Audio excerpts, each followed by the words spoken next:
சௌபின் ஷாகிர் குழியில போட்டு ரஜினி ஸ்ருதியை மூடிடுறாங்க. அப்படியே அவர் கையை தூக்கிட்டு அப்படியே மேலே தூக்கிறாரு. டாக்டர் ஸ்ருதியம்மா என்ன சொல்றாங்கன்னா, புதைக்கப்பட்ட ஒரு பாடியோட தலையோ கையோ காலோ வெளியே நீட்ட வாய்ப்பு இருக்கு. இதுக்கு பேர் ஏதோ ஒரு சிண்ட்ரோம்னு ஒரு மெடிக்கல் டேர்ம் சொல்றாங்க. ஆனா இங்க சௌபினுடைய பாடியை புதைச்சு வச்சிருக்காங்க, எரிக்கல. அப்ப புதைக்கப்பட்ட பாடி எப்படி தலையும் கையும் காலையும் நீட்டிட்டு வெளியே வரும்? அப்படியே சௌபினுடைய பாடி எரிக்கப்பட்டு புதைச்சாலும் அது கையை காலும் மண்டையை நீட்ட கூட லாஜிக்னு ஒத்துக்கலாம். ஆனா அது எப்படி அழுகும், எப்படி வாயை திறந்து பேசும், அதெல்லாம் டைரக்டர் யோசிக்க மாட்டாரா?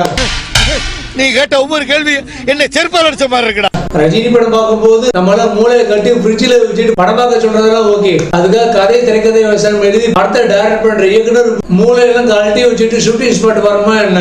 அது மட்டும் இல்லாம நாகார்ஜுனா தான் கொண்ட ஆட்களோட டெட் பாடி எரிக்கணுங்கிறதுக்காக தேராஜை கூப்பிட்டு வந்து அவருக்கு பணம் கொடுத்து அவருக்காக தனியா லேப் எல்லாம் அரேஞ்ச் பண்ணிட்டு இருக்காரு. இவ்வளவு தூரம் இதுக்கு போவானு அந்த டெட் பாடியை கழுத்துல கட்டி கடல் தண்ணியில இறக்கி விட்டா அந்த பாடி ஊறி மேல வர்றதுக்குள்ள கடல் உள்ள மீன்கள் அந்த பாடியை கடிச்சு தின்றுமே.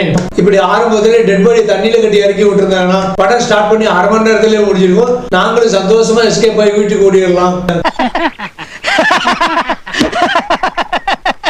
அரசியல்ல இதெல்லாம் சாதாரணமாப்பா.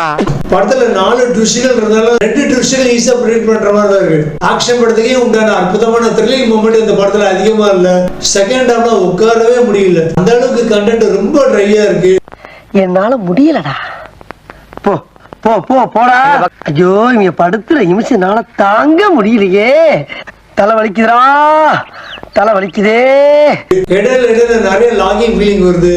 படத்தோட சென்டிமெண்ட் எமோஷன் சிங்கிள் கொஞ்சம் கூட கனெக்ட் ஆகவே இல்லை. அதே மாதிரி ரஜினி பழைய கூலி ஆட்களுக்காக என்னவோ சம்பவம் பண்ணினாருன்னு பார்த்தா அந்த சம்பவத்தினுடைய எஃபெக்ட், அந்த பிளாஷ்பேக் சீனுடைய எஃபெக்டோட பாதி வாயால மட்டும் சொல்லி ரஜினிக்கு எடுத்துட்டாருன்னா மீதி பாதி ஏஐ டெக்னாலஜி மூலமா காலி பண்ணி அந்த பவர்ஃபுல்லான பிளாஷ்பேக் சீனே ஜீரோ இம்பாக்டட் ஆகிட்டாங்க. ஆதாரித்தனம் பண்ணாலும் நாசுக்கா பண்ணணும்டா.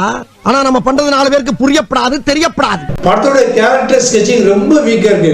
விக்ரம் படத்துல கேமியோ ரோல்னாலும் சூர்யாவோட ரோலக்ஸ் கேரக்டர் வச்சு செமையா சம்பவம் பண்ணிட்டு பாரு லோகி. இங்கே என்னடா இந்தியாவுடைய தலை சேர்ந்த நடிகர் ஆமீர் கான நல்லா வச்சு செஞ்சிருக்காரு லோகி. தலைவர் சிங்க வந்துட்டாடா. இவனை மட்டும் கார்கிலுக்கு ஒண்டி அனுப்புனா போகும்டா, பனிமலை எரிமலையா மாறும்டா. இவன் நடையப்பார், உடையப்பார், தலையப்பார்.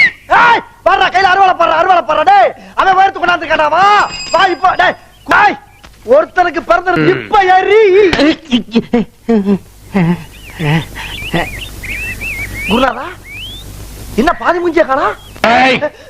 ஊர் உலகமே பயந்துகிட்டு இருந்த என்ன கொண்டாந்து ஒரு சின்ன சந்துக்குள்ள நிறுத்தி பயந்துகிட்டு இருந்தவனுங்களெல்லாம் எரி எரின்னு எரிய வச்சது இல்லாம நாத்தடிக்குது நான் சொல்றேன்.